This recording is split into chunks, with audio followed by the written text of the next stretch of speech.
Denise Crosby, star of hits like Star Trek The Next Generation, Pet Sematary, and Showtime's Ray Donovan, was in town for the 2013 Geek Girl Con convention. There, she was kind enough to answer a few questions posed by our wacky wheeled Avenger wannabe, and here now are those questions. About the show you're doing with Elliot Gould. I am right now doing a series on Showtime called Ray Donovan with Liev Schreiber and John Voight and Elliot Gould and Stephen Bauer, Paula Malcolmson. It's a really incredible cast. And we finished our first season, and we will start production on the second season probably in February. Now, goofy question before I get to the heartfelt one. You have a relation with Elliot Gould's character, relationship with his character. Do you see the possibility that if Trapper John were the doctor on the Enterprise, or if Tasha Yar were a soldier in the United States military, a relationship kindling, and if so, what would be the changes? Wow. That's a little mashup of genres. I wanted a question you hadn't heard before. I didn't say it was going to be a good question, but it needed to be one you hadn't heard. Well, I probably would have been a great influence on Trapper John. You know, I would have kept him probably a little bit more in line and grounded him a little bit because he was pretty out there. And would he have been a little afraid of Tasha? Oh, and rightfully so. Yeah, I definitely could have kicked his ass. I mean, that's not even a question. But yeah, I think I probably would have been just, you know, the kind of woman that could handle him, you know? And if he was the doctor on the bridge, we'd all be dead. Oh, really? Okay. Yeah. I can take the picture for you. Well, I'm just a photographer, you know. Thank you. My pleasure, honey.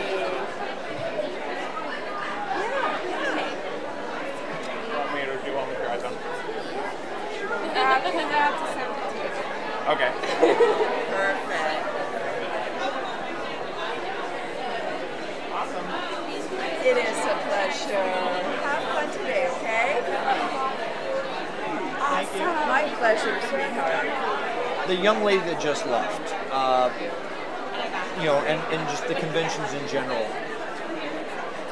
how much joy does that put in your heart when you see someone that happy when they meet you and leave? I mean, you know, that young lady is going to be on cloud nine for the next few months, and this moment will cycle back throughout, you know, the next few years to come. But I mean, that was a great experience for her, and it looked like it was for you too. Can you tell me about how you feel about these connections? Yeah, I mean, that really is the thing that resonates probably the most when you do a show like this, and you know, have had the opportunity to meet people from all over the world, and that they, you know, you have a little bit of an exchange with them, and they tell you how much this show is meant to them and how delighted they are.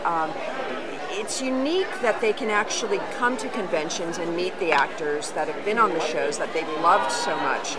Generally, that's not the case. You know, if you're doing a TV series, you don't generally, you're not out in a place where you can meet the fans. So I've been deeply, deeply touched. And very grateful to have had this chance and this experience, and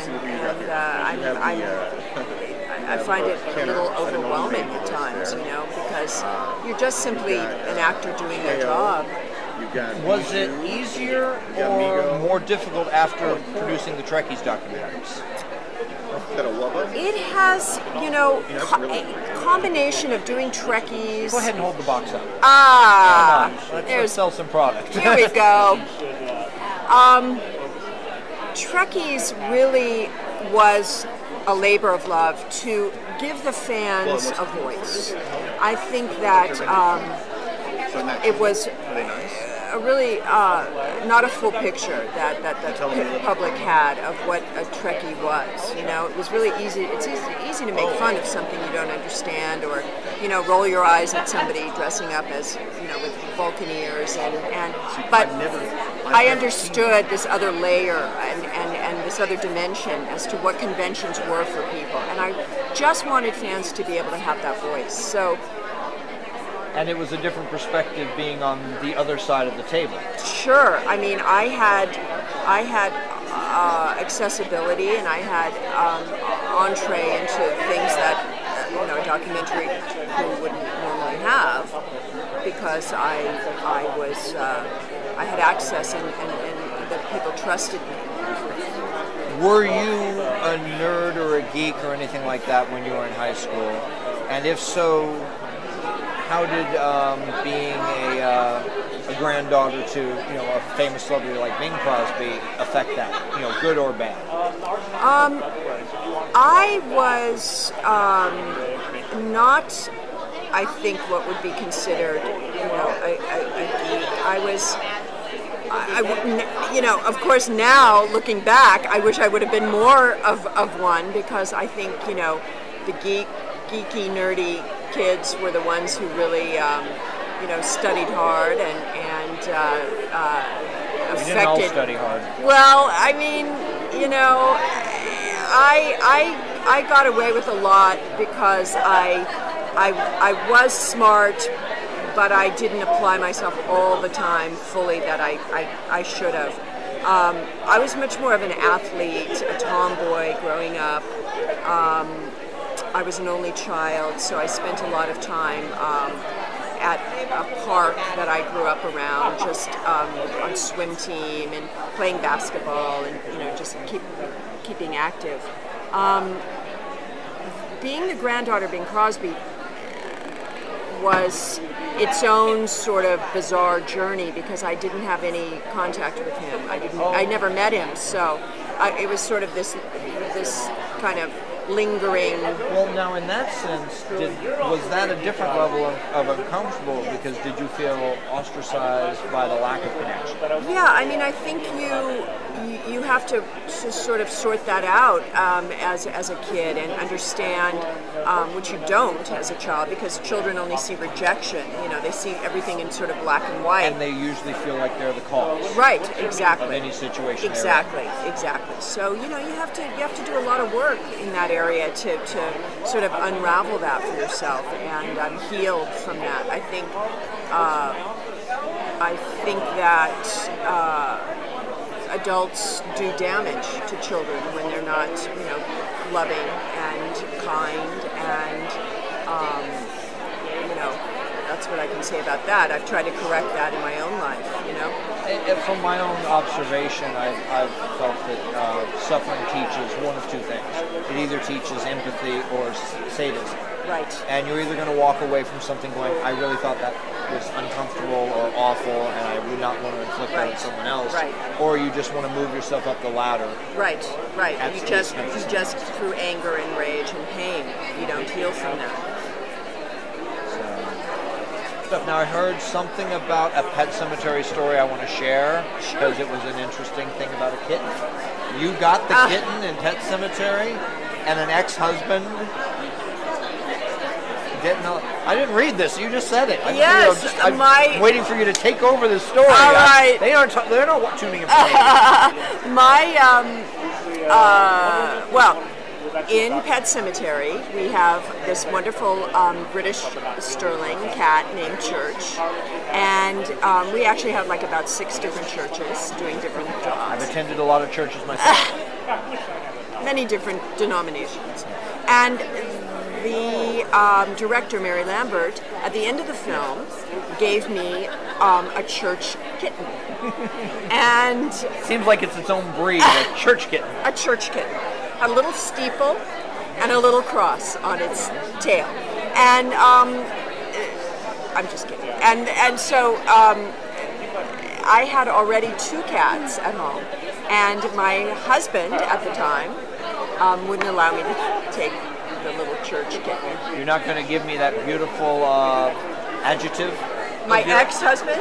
There was something on that. There was a word that came before ex-husband. Anyway, go ahead. My stupid That was the ex-husband? one. Oh, okay. My stupid ex-husband wouldn't allow me to take the cat. He said we can't have 3 cats, so sorry. And then I divorced him. Over the cat. Over the it was basically the cat. It was the nail in the coffin, so to speak. The claw.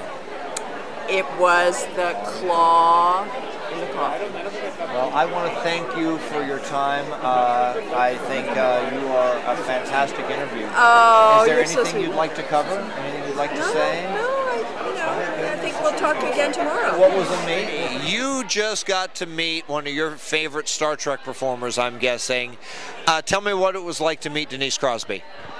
Honestly, it was surreal. I mean, I met Patrick Stewart, so that was crazy. I didn't think that would ever happen. And so I planned on wearing my Star Trek uniform to this while I'm working the convention, and I actually didn't know that she was going to be here. So that kind of just blew my mind. Yeah, it was really nice to just talk with her. She was really, really sweet. Like, you don't expect that kind of attention when you meet a celebrity. You think that it's just, oh, I'm signing something, you're done. But she was really, really down to earth, and I like to hear about her times in Pet Sematary, which is pretty sweet, because I'm a horror fan too, as well. So that was fun. Growing up, were you a nerd or a geek? I geeked out on Star Trek growing up.